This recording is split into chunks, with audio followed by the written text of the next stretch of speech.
long before the pyramids of Egypt, before the words of Homer, before iron tools or alphabetic scripts, human civilization found its first astonishing foothold between two great rivers.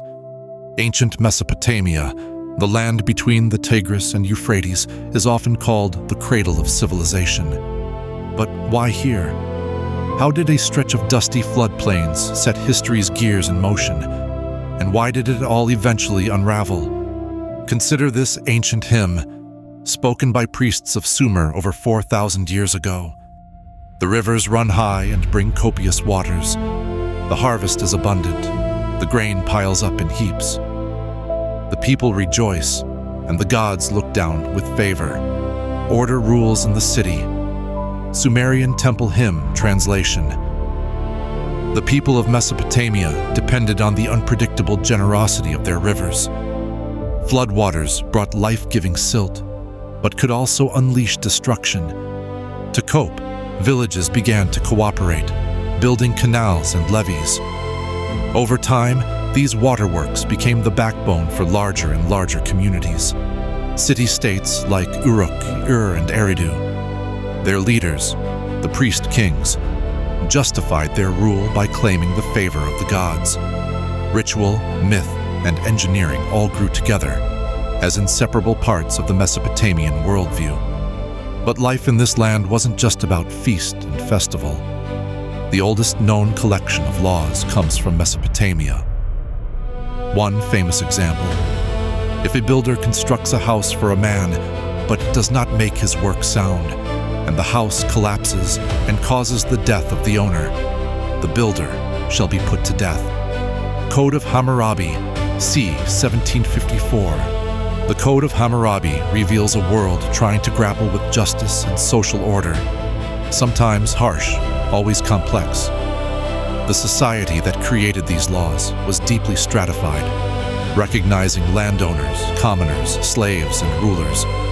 With surprisingly modern concerns, these people debated contracts, property rights, marriage, debt, and even insurance. You might ask, what were people thinking thousands of years ago as civilization itself took shape? Listen now to this fragment from the Epic of Gilgamesh, considered by many the world's oldest surviving great work of literature. Man, who is born of woman, is short of days and full of trouble. He comes out like a flower and withers. He departs like a shadow and does not remain. The Epic of Gilgamesh, Iyal-Tihi. 2100 BCE, even as empires rose, amassed wealth, and told grand stories about kings and gods, people in Mesopotamia confronted the same existential questions we face today. The brevity of life, the certainty of death, the urge to leave a legacy. They haunt these ancient poems, just as they haunt us now. So what did the everyday world look like? Imagine standing in the bustling bazaars of Babylon, smelling the aroma of roasting barley, hearing traders haggle over lapis lazuli, tin, and wool. Temples towered over mud brick houses. Astronomers kept watch on rooftops, inventing early mathematics to understand celestial patterns and predict eclipses. Priestesses wrote love poems in cuneiform. Artisans shaped clay tablets with the first known writing system, cuneiform, inscribing not just lists, but economic records, epic tales, and even complaints to city officials about bad shipments of copper. It's easy to think of these people as remote or abstract, but their world can feel unexpectedly close. Consider this lullaby, scratched in clay over 4,000 years ago. Little one, sleep. The goddess of dreams watches over you. Sleep, child. Your mother is near. Sumerian lullaby. Doesn't it sound familiar? Across centuries and cultures, the anxieties and affections of parent and child echo with tender clarity. Yet, for all its innovations, this civilization was also fragile. Mesopotamian agriculture depended on constant maintenance. Irrigation ditches needed cleaning, embankments had to stand firm, reeds needed to be cut. Frequent droughts could turn rich fields into dust. At times, invading armies, Akkadians, Assyrians, Babylonians, rose and fell with dizzying speed. The following lines from a lament for the destroyed city of Ur capture a sense of helplessness and grief. The people mourn, the walls are breached, the cries for help go unanswered. Gods have departed from the holy city. Dust covers the sacred streets. Lament for Ur. Civilizations are often undone by the same forces that helped make them. Floods once tamed for crops could become unpredictable disasters. Over-irrigation led to salty, infertile land. The pressure to expand and control resources brought conflict with neighbors, straining societies and making them vulnerable. Philosophers of later ages saw Mesopotamia as both a model and a warning. What rises quickly can fall with equal speed. What seems enduring can vanish. Even the most intricate system of laws or astronomical tables can't protect a city forever. Not when climate turns or enemies gather at the gates. With that in mind, let's reflect on this passage from a Babylonian wisdom poem. In our youth, we built walls and made names for ourselves. But time is a wheel. What rises must fall, and the dust remembers all. Babylonian wisdom memor. All civilizations leave their imprint not just in objects, but in ideas, in the persistence of law, story, number, and faith.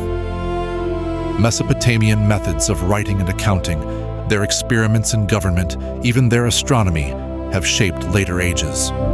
And yet, you might wonder, why, after centuries of innovation, did these societies ultimately collapse? The answer isn't a single calamity, but rather a slow, tangled crisis. Soil salinization from centuries of irrigation gradually reduced farm productivity.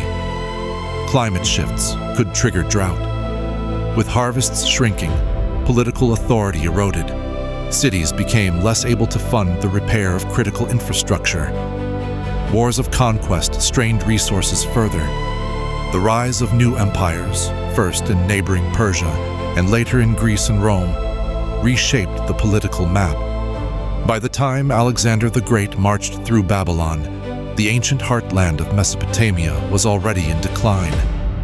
Its priests and astronomers still wrote in cuneiform, but the city's glory, its wealth, its certainty, had become a shadow. Still, the echoes of Mesopotamia are everywhere.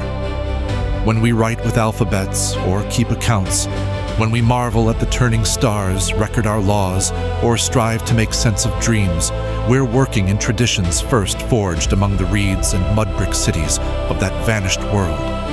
Let's return, one final time, to the poetry of Gilgamesh.